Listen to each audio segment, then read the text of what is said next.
Assalamualaikum warahmatullahi wabarakatuh. Perkenalkan, nama saya Siti Jania Latukonsina dengan NIM 2022-11032.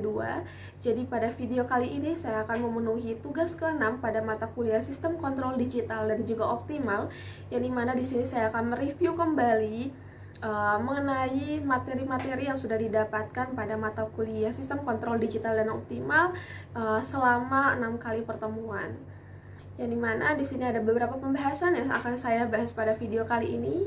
Yang pertama terkait dengan open loop dan juga closed loop, kemudian order system dan penempatan waktu sampling, kemudian fuzzy interface system, kemudian desain kontrol digital dengan metode RST, kemudian desain kontrol digital dengan metode Bode diagram, dan yang terakhir kesimpulan. Nah, di sini saya akan membahas terlebih dahulu terkait dengan apa itu open loop dan juga closed loop.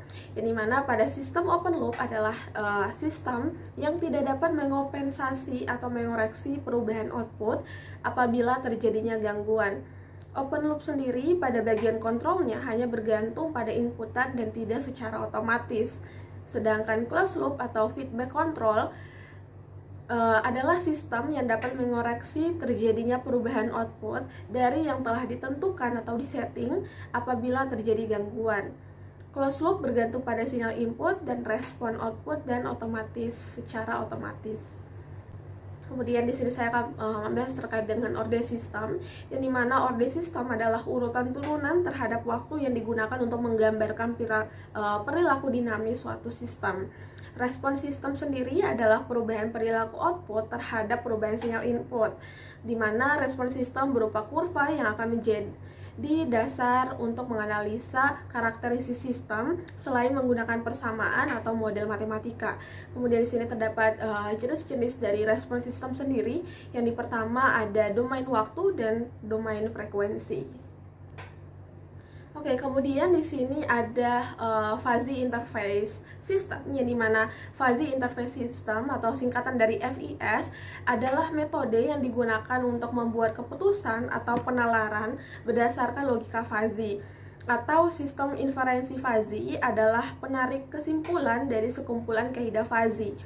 Nah, terkait dengan logika fuzzy sendiri, logika fuzzy adalah logika yang menangani ketidakpastian dan nilai kebenaran yang tidak hanya benar ataupun salah. Nah, di sini terdapat kaidah fuzzy yang terdapat di dalam FIS, yang dimana yang pertama ada input FIS dan juga yang kedua ada output FIS. Nah, di sini saya akan membahas terkait dengan desain kontrol digital dengan metode RST, yang dimana desain kontrol digital adalah proses merancang sistem pengendalian yang bekerja dalam domain digital atau diskrit. Artinya, sinyal dan operasi dalam sistem tersebut dihitung dan diproses dalam bentuk bilangan diskrit yang biasanya berupa komputer ataupun microcontroller, bukan sinyal analog yang bersifat kontinu. Kemudian kontrol digital, sinyal tersebut diambil secara berkala dan kemudian diubah menjadi bilangan digital untuk diproses oleh sistem digital seperti microcontroller, DSP ataupun PLC. Nah, di sini terdapat contoh penerapannya. Yang pertama dilihat pada pengendalian suhu ruangan dengan microcontroller dan lain sebagainya. Nah, di sini untuk note aja bahwa RST controller digunakan untuk menyusun sistem kontrol diskrit berbasis polinomial. Kemudian di sini ada pembahasan selanjutnya terkait dengan desain kontrol digital dengan metode Bode diagram, yang dimana kontrol digital itu sendiri adalah sistem kontrol yang menggunakan sinyal diskrit atau digital sebagai pengendalinya. Nah, kemudian sistem ini biasanya menggunakan microcontroller atau komputer digital sebagai komponen utama. Nah, untuk diagram Bode sendiri adalah representasi grafis dari respon frekuensi dan digunakan dalam memecahkan masalah desain.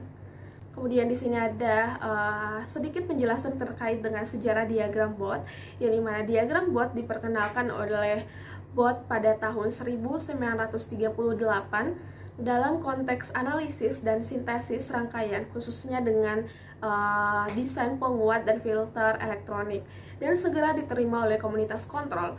Sejak itu, diagram Bode telah menjadi salah satu menjadi alat yang sangat diperlukan untuk analisis dan sintesis sistem kontrol. Diagram tersebut terdiri dari dua bagian atau panel, yaitu diagram magnitude dan juga diagram fase. Di mana untuk body diagram dalam desain kontrol terdiri dari magnitude plot atau gain dalam dB terhadap frekuensi log. Kemudian yang kedua ada fase plot, yang dimana fase dalam derajat log. Oke, kemudian di sini saya akan memberikan kesimpulan bahwa sistem kontrol digital dan optimal sejauh ini telah mempelajari mengenai dengan diagram blok berbasis open loop dan juga closed loop, kemudian mempelajari terkait dengan order system dan penempatan waktu sampling, kemudian fuzzy interface system, desain kontrol digital dengan metode RST, dan juga desain kontrol digital dengan metode bot diagram. Jadi sejauh ini untuk pembelajaran yang telah dipelajari selama 6 pertemuan ini, mungkin itu yang dapat saya sampaikan. Cukup sekian pada presentasi saya kali ini. Wassalamualaikum warahmatullahi wabarakatuh.